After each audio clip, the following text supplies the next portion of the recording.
Hey guys, it's MazeMan112. It's a little bit late. The car is finally fixed. The baby's in bed. The wife's in bed. So I figured I'd go ahead and come down here and talk to you guys for a little bit.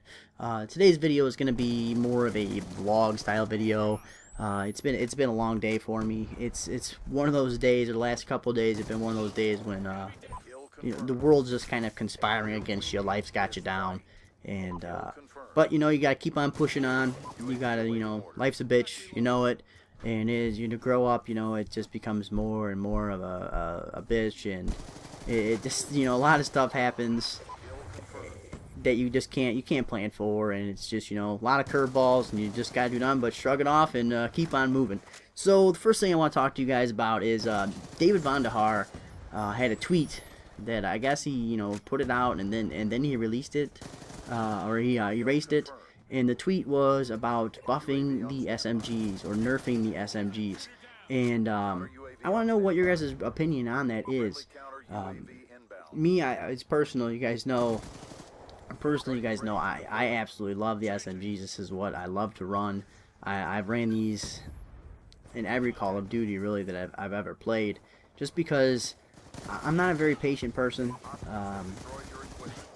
Even when I was born in a house because I was too impatient for the paramedics to arrive.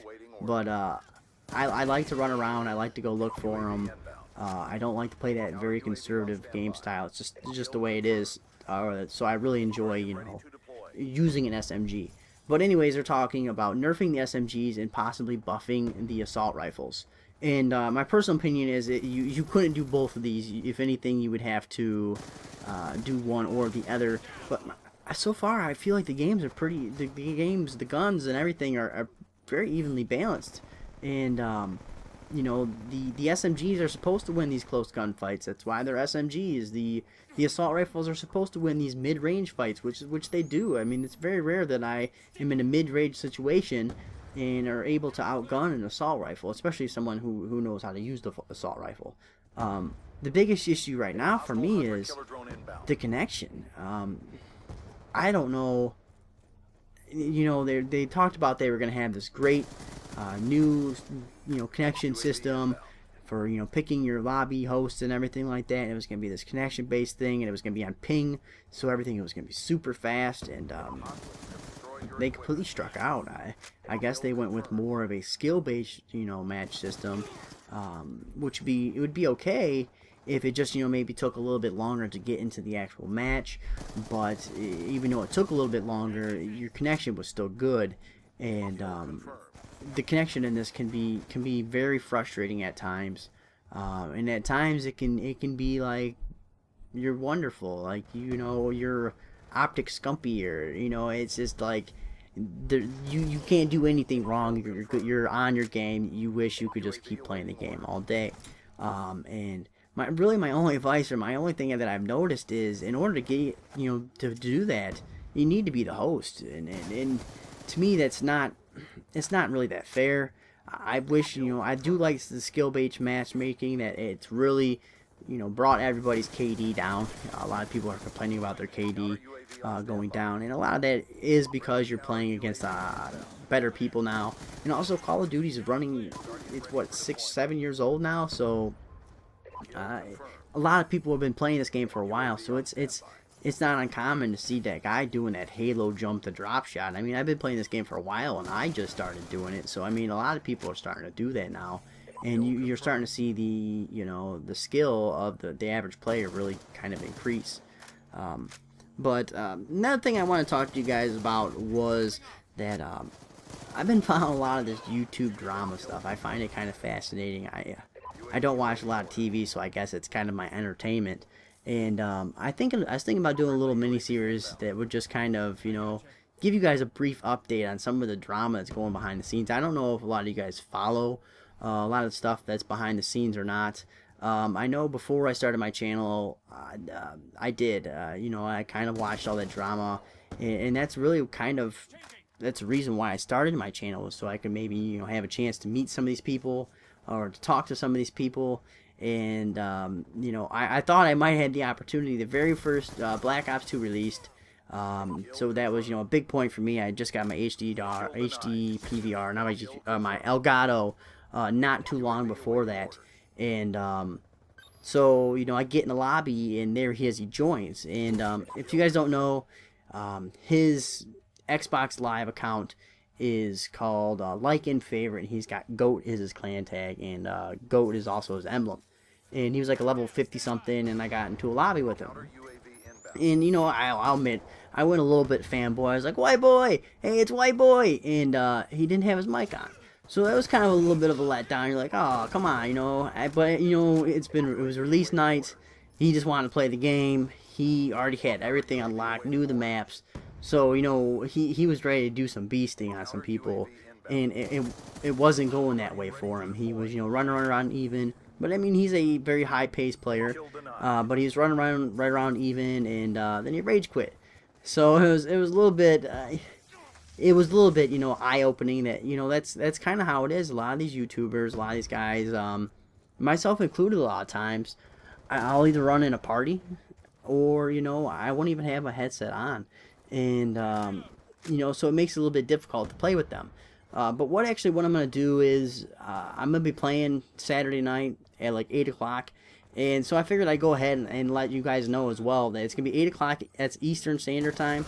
I think it's like -6 for GMT, so you can go ahead and adjust for wherever you are. And so if you guys want to go ahead and play, just go ahead and send me an invite on Xbox. I don't have a PlayStation 3, sorry. And, we'll go ahead and try playing with some of you guys and see if, we can go ahead and, run some lobbies or something like that together. If that's something you guys want to do, just go ahead and send me a message on Saturday, 8 o'clock Eastern Standard Time. But I was watching some PKA earlier today. I don't know if you guys watched it. It's a pretty good podcast. It was started pretty much Black Ops, and most of the guys are, strictly Black Ops. But it's kind of an adult-themed podcast, but it's pretty funny. And they were talking about how to evaluate a good player in Black Ops 2. And I thought that this was very interesting, the way they looked at it, because Black Ops 2, it seems like, is a different score system, a different way to evaluate a good player than any of the years past, because the years past, you pretty much looked at KD to tell if a player was good or not, or you would look at their win-loss, and that was an easy indicator of the skill level of the player. But it seems like now with these points being awarded more for being a team player, being an objective-based player, trying to get that win and doing the right things, to make that, accomplishable. So, is points per minute a good way to indicate what a player is, or the skill level of a player? They're talking about that on there, and they were trying to come up with what number would be a solid player. And Wings Redemption threw out a number, I think he said right around the 300, 320 mark. Wings Redemption, I consider him a solid player, and he said he's at the 320 mark for points per minute. But I don't know if you can use points per minute, because it really depends on your game style what your points per minute is going to be.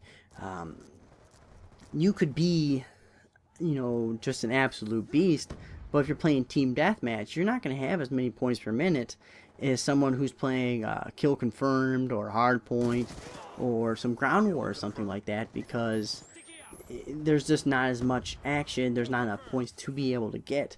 And they are also talking about that with the kill streaks in team deathmatch. Do they have to do something with the score to make that a viable game option anymore?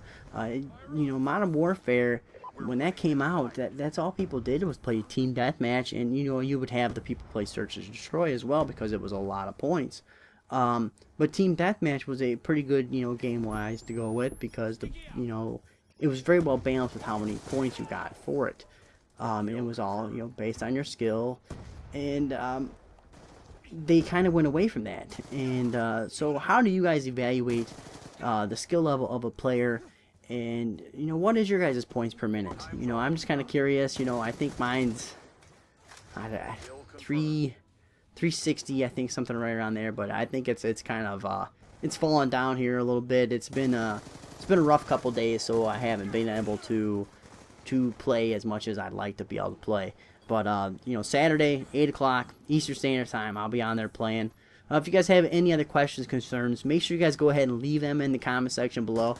Make sure you guys hit that like button, hit subscribe, and I'll see you guys later. Mission complete. Solid performance.